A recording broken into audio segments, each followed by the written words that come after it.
Hey, what's up, you guys? Bloody Jacob here to bring you a movie review. This time we're going to be talking about Watchmen. Watchmen, of course, came out back in 2009 and is described as a neo-noir, superhero comic book film. It was, of course, directed by Zack Snyder. And this is a movie I've sort of been waiting to talk about for a good while now. I just got done rewatching it a couple nights ago with my girlfriend, and I decided now would be a good time to bring it up if I was going to. And Watchmen, I really love this movie. I really liked it watching it again. I have the widescreen regular DVD copy here. I love the cover, by the way. But I also have the Blu-ray director's cut copy right here. Pretty cool. I did watch the director's cut with my girlfriend. It's about like 24 minutes longer or something, I think. And yeah, I figured I may as well just watch the director's cut. It's not even half an hour longer. So, yeah, like I said, I really like this movie, and it's one where there's a lot to talk about. There's like a lot of little bits of characterization and just things about the world they're in that are worthy of talking about. So I'm not going to give like the best video on it. I'm sure there have been others that have done a better analysis or just a review of it than I have.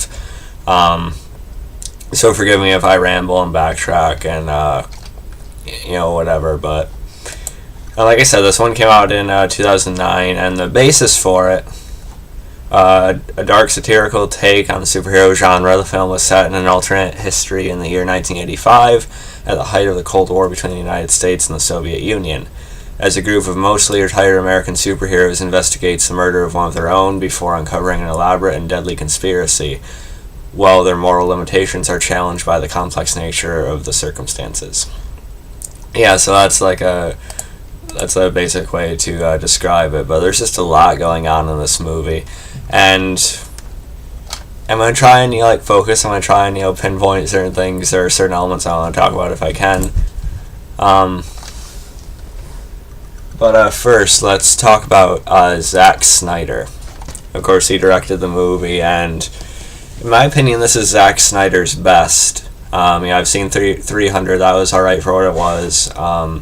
Batman v Superman's gotten a hell of a lashing lately, but I didn't think it was that bad. It was alright, but definitely could have been better, I thought, but definitely doesn't deserve the bashing it's gotten. And I really did like Man of Steel as well. But I think Watchmen is by far his best movie he's directed. And that's probably due in part to how good the source material is, but Zack Snyder also has a particular visual style in this movie, and all his movies, but in this one it's the most present, I think. Just the coloring, the way he lines up shots, the cinematography.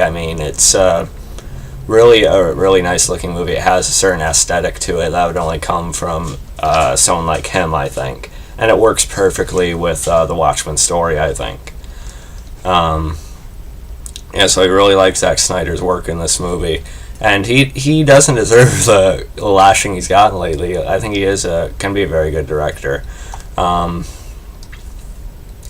the highlight of this movie, I think, is definitely Jackie Earle Haley's Rorschach. A very, very good character. He's like one of the best comic book characters I've ever seen, and he's only been in this one story.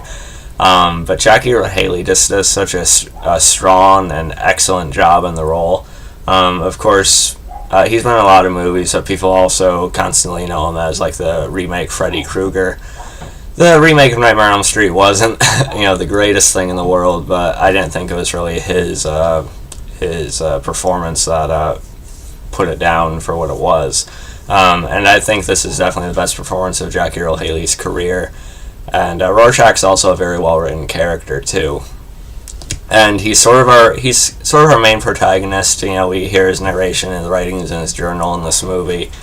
And I really like how his history is laid out. He's kind of blurs the lines between like a Batman type of character and the Punisher, sometimes even more violent, really. And we see that in the movie when he's growing up and such. His mother is very in a very bad way, not really knowing how to raise her kid. The work she does and things like that. So he grows up in a very poor environment. And when he does become Rorschach at first, he doesn't kill anyone until we get this flashback story of this guy kidnapping and molesting this little girl, which is very hard to see. Of course, we didn't really see it actually happening, but just when it's revealed piece by piece, so that's exactly what happened. And then the guy also fed the girl to his dogs. That was a very dark, reveal, I think. And that's what sort of started to push Rorschach over the edge. And that's what he just, hit the guy in the head over and over with a big cleaver, which was well deserved. But that was sort of the time where he finally crossed that line into a darker way of handling things. So Rorschach is just a very fascinating character, I think. And Jackie Earle Haley was fantastic in this movie. He's definitely the highlight of the whole Watchmen story to me. I just feel like he's the backbone of it, and the rest of the movie and the story is good, but it wouldn't be what it was without Rorschach being involved, I don't think. Then you also have Patrick Wilson, who I've gotten to like quite a bit lately, with his work on with his work on the Conjuring movies, and he does a fine job in this one. No one quite brings what Jackie Earle Haley has to in this movie. But Patrick Wilson gives a fine performance. I do like the tidbits we get of him and Rorschach's friendship in this movie. It is pretty well shown with the moments they do have, I think. And like I say, he just does a fine job in general. And I like his relationship with the older Night Owl, Hollis, whose death we never really seen in the theatrical cut, I think. I think that was only on the director's cut. So he did an alright job as well. And then they also have Adrian Veidt as Ozymandias, and he was a really well-written character. In general, this movie has some really well-written bits of dialogue, of course, from the comics, but I just think actors do a good job of delivering it all as well. And we definitely understand his intelligence. I think he did a fine job as well. Another really well-portrayed character is the comedian Jeffrey Dean Morgan, who I've gotten to really love as an actor over the years, from Supernatural to The Walking Dead now, and to the comedian. He does a very good job. He's not in the movie a whole lot, but I was happy with the amount of flashbacks we get to him. And he's he's not a very good guy. We get a lot of flashbacks on that. But at the same time, as Rorschach sort of describes him as, he became like a parody of how he sees the world, or what the world actually is. So he's seen all this darkness and violence similar to Rorschach, and he just sort of, it's driven him to a certain point. He's just sort of acting out in all of it. So I think he becomes an increasingly interesting character. I would like to have seen even more of him, but, he was used appropriately, for being murdered and such. It launched the whole story we see in the movie. So a really well worked character, I thought. Forgot to upload a picture of her, but you also have Malin Åkerman as the Silk Spectre, Laurie. She did a fine job in the movie as well. I don't think she was really one of the most interesting characters or anything, but not like a bad acting performance. And then you also have Billy Crudup as Dr. Manhattan, or John. Very big character, in a way, I'd say. Of course, I'm probably not doing any favors by showing the motion capture work right there, or the CGI stuff, but a very interesting character. He's very powerful, and he does have a pretty depressing backstory, really, but it's well laid out. And at first, he can foresee all these things happening. He knows quite a bit, and in the movie we don't even know the true maximum potential to what he can do. But at a certain point, he doesn't care very much about humanity necessarily, or so we think.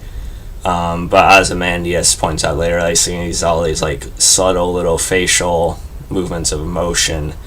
So again, another very layered character. I'm not going to do it any justice if I keep on trying to talk about it, though. But yeah, so the whole cast is excellent, but it wouldn't be what it was without, again, Jackie Earle Haley's Rorschach. He just really makes the whole thing, I think. And the story in general is very good as well. With the murder of the comedian, it turns out to, spoilers, okay, it's in the title, but it turns out to be this whole setup by Ozymandias, his whole elaborate scheme. He jokes, he's not gonna, just tell him everything like a comic book villain if he thinks there's any way they could have stopped it. But he's not like a typical bad guy either. He's a million times better than pretty much any Marvel movie villain. But he's not like a bad guy. Like his goal was understandable, almost completely good purposes, really. Excuse me. But it's just this whole elaborate setup to put an end to the Cold War and sort of have a neutral peace on Earth. And that sort of works, at the end of the movie we see that there's this worldwide peace almost in this calm. But Rorschach, of course, we'll talk about the ending in a second, but Rorschach, of course, he wants the truth out there, and he is able to drop off this journal before he goes to the Arctic and ends up in the crank files, and you guys know how that goes. So again, we get a really good showing of like the moral outlooks of each of the characters, I think, and it's a really interesting debate. Should they have the truth out there? It's really like a false piece that they have now that's born out of like this ugly work, saving the killing millions for the sake of the billions, right? Or I'm not explaining it the right way, but it's a really interesting debate with the choice made at the end of the movie that the characters have to debate between, with of course revealing the truth, or you get the truth, but at the same time it would probably instigate this whole massive war that they're all trying to avoid. I'm not explaining this the right way at all, but I thought that was really interesting. What do you want, this ugly false sense of security or peace on Earth, basically? And it really just depends on how you view things. And I thought that whole thing did a lot better justice than the way I'm describing it right now. So I'm just going to stop talking about it. But I thought the whole story is really well set up. And if he didn't read the story and know that Ozymandias was behind her, didn't know prior, I don't think he could have initially guessed him, because they do a good job of making it seem like it could be anyone who had a grudge against the comedian. And of course, the comedian also turns out to be Silk Spectre's father, and her mother sort of developed feelings towards him. That is kind of hard to understand at first, but the scenes where she talks about how she felt, I thought was pretty well delivered too. And at the end, of course, Rorschach is not willing to compromise, even in the face of Armageddon. And Dr. Manhattan is forced, or he thinks he's forced to kill him, and Rorschach is sort of vaporized or disintegrated, basically. Which is really shocking, you're, with these comic book films, you're not used to seeing the main character just, killed like that at the end of the movie. But I think it sort of fit into the whole style of the story and such. And like I said, Rorschach's journal does end up in the crank files, and it looks like the truth is going to be put out there like he wanted. So really, Rorschach did win in the end, in a way. And with dropping off the journal beforehand, he knew he was probably going to be killed then. So I thought that was all really well handled for the most part. And the story was really good. There are some there are some slower points. This isn't going to be a movie that everyone's going to love as much as I did. There's going to be people who said it was boring and things like that. This movie isn't necessarily for everyone or casual viewers, really. But there are some pretty fun action sequences in the movie. I think the whole Rorschach in prison thing was a lot of fun. The violence of that, where the cops, where he set up, with the whole, apartment thing, or he uses the, the spray, with the lighter, I thought was really cool. And you get some Night Owl and Silk Spectre stuff that actually looks pretty cool as far as, fighting goes. So there are some bits of action that are entertaining in the movie, but it's not really focused on that. It's more of a character-driven noir type of thing.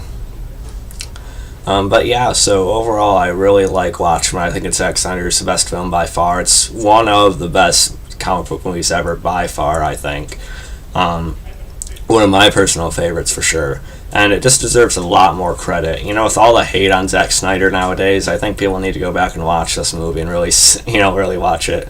But yeah, let me know what you guys thought about this one. I'm sorry I didn't really describe anything the right way.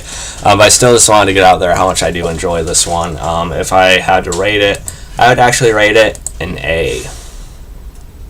I debate between like an A minus, and that's because, like I said, there are some slower bits in the movie. There's some stuff like with Silk Spectre that's not as interesting as like things with Rorschach and everything. But overall, it's just a really well-worked story. It's really adapted really well, I thought. Zack Snyder's visual style, really great performances, especially from Jackie Earle Haley. It just made for an incredible movie, I thought. So yeah, I'm sticking with an A for it. So yeah, hope you guys enjoyed this video. You can follow me on Facebook, Twitter, like, subscribe. I'll catch you guys next time. Peace.